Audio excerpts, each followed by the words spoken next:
องก็ระวังนะคะระวังน้ำมาไหลหลากนะคะน้ำฝนนี่แหละที่ตกลงมาสะสมระวังคนที่อยู่ข้างคลองอยู่ที่ต่ำระวังน้ำท่วมนะคะเป็นห่วงFCทุกคนค่ะในคืนนี้ได้ของเช้ากะว่าจะถามสักหน่อยไม่ค่อยได้กรีดนอนอีกแล้วค่ะคืนนี้ไม่ต้องได้กรีดกันขาปลาลั่นฝนก็ตกเยอะมากน้ำดูด้านหลังค่ะเราเห็นนะมืดมากเลยค่ะตอนนี้เวลา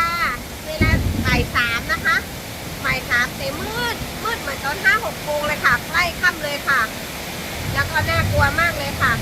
น้ำบนถนนก็เยอะมากแล้วก็ขอบคุณFCทุกท่านนะคะที่ติดตามหนุ่มทองเด่นกับน้องสาวเชิญชาค่ะ